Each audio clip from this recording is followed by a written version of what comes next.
Good evening, a good night of Shabbos, B'Shus, and with the permission of friends old and new. Yesterday and last night we learned about Rabbi Eliezer. And the famous Mishnah, and the famous Gemara, of Tanur Achnai, and the debate that took place where Rabbi Eliezer was deposed and ultimately excommunicated. And who by chance is the one that stood up to him? The author of this Mishnah, Rabbi Yeshua Imer. He's the same Rabbi Yeshua that we find in the Machlokas with Rabbi Gamliel, who was placed, so-called, in the corner with a dunce cap on his head because he disagreed with Rabbi Gamliel on whether Tfilas Arvis is Rishus or Choiva. Comes along Rabbi Yeshua in our Mishnah and he says three things: Ayin hara, v'yetzer hara, v'sinas habriyos, matzinas ha'odem ha'olam. Ayin hara, the evil eye. V'yetzer hara, an evil inclination. V'sinas habriyos, and despisement of creation and mankind and everything that's about you. Matzinas ha'odem ha'olam, extracts an individual from the world. Three things in which there is no maisa, there's no action that is committed whatsoever. Rather, all three of the dictums and maxims that Rabbi Yeshua conveys in this Mishnah refer to one's inner thoughts, desires, and what's really in the inner chamber of one's heart. The Mishnah uses the word ha'adam,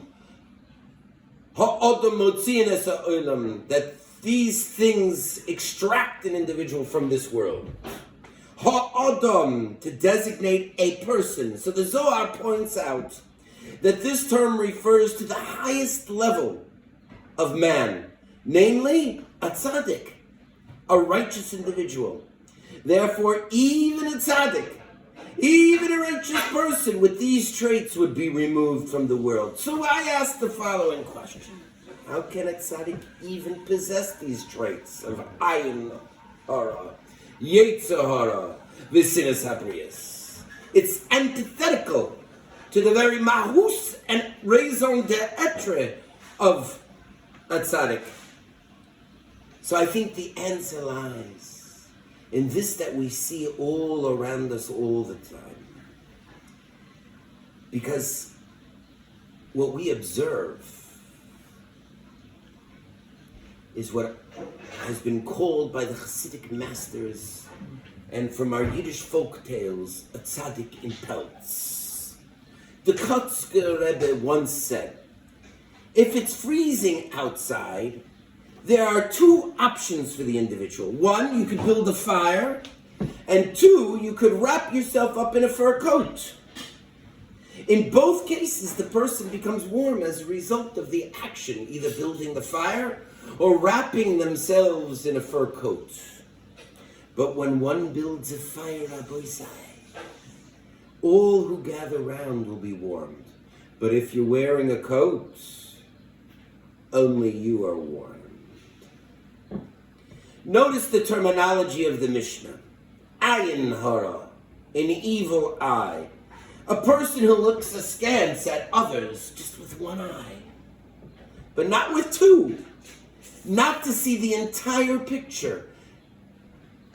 His vision of whatever it is that he's looking at becomes myopic and not biopic. And therefore, it becomes negative. So if we recall the Mishnah, Havidanes kol ha'adam lekavskus, rather a person should be careful that he should judge the entire individual with merit and for their benefit. Motzien es ha'adam min ha'olam. The evil eye extracts a person from the world. Now, ayin hara is generally interpreted to mean the eye of jealousy, and is therefore, according to Chazal, tantamount to actually cursing another with ill fortune. The evil inclination, yetzer hara, the second of Rabbi Yeshua's sayings. Yetzer hara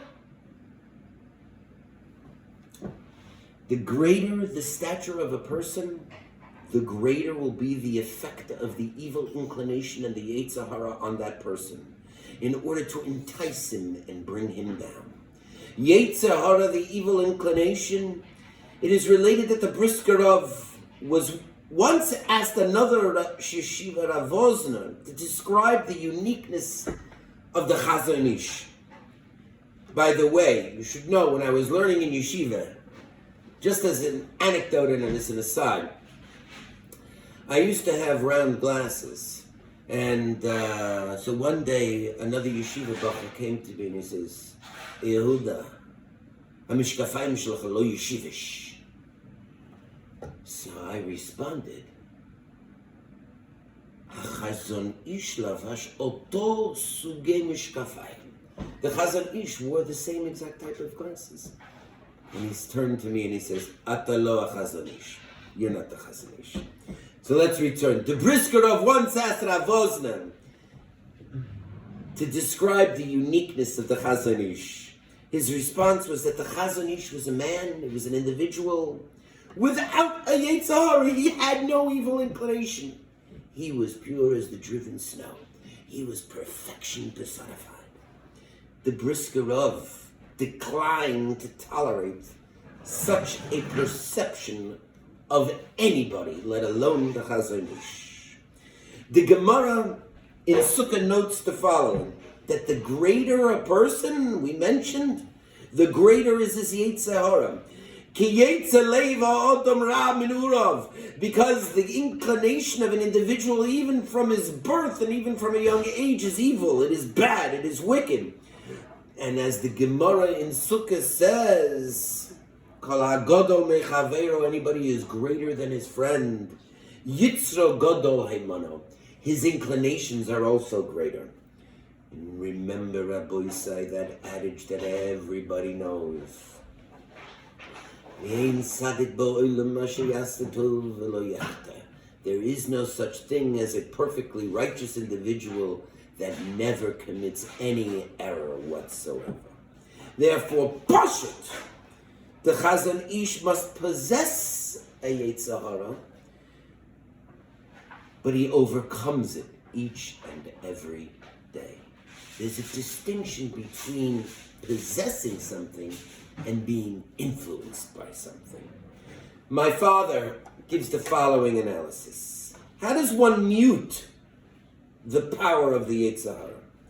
So the Gemara in Brachas states that the righteous are swayed by their good inclinations, sheyetzer tov shoiftam, and the wicked, the Rishoyim, they are swayed by their Yetzer Hara, their evil inclinations. But Beinanim, the everyman, ordinary people, me, and I dare say you, are swayed by both the good and the bad. So the Vilna Gaon cites his brother Rav Avram, who comments that the word shofton, which literally means judges them, as opposed to swayed, means that the character, decisions, and behavior of a person are impacted by the relative influence of either the Yetzer Tov or the Yetzer Hara, or a combination of both. Of concern, however, is the measuring rod to provide an assessment as to whether a person is guided by the Yetzer Tov or the Yetzer Hara.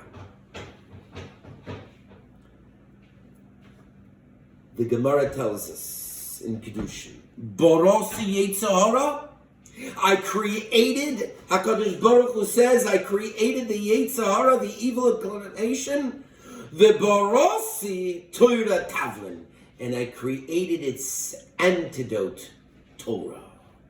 The best medicine for weakening, muting the power of the evil inclination is Torah.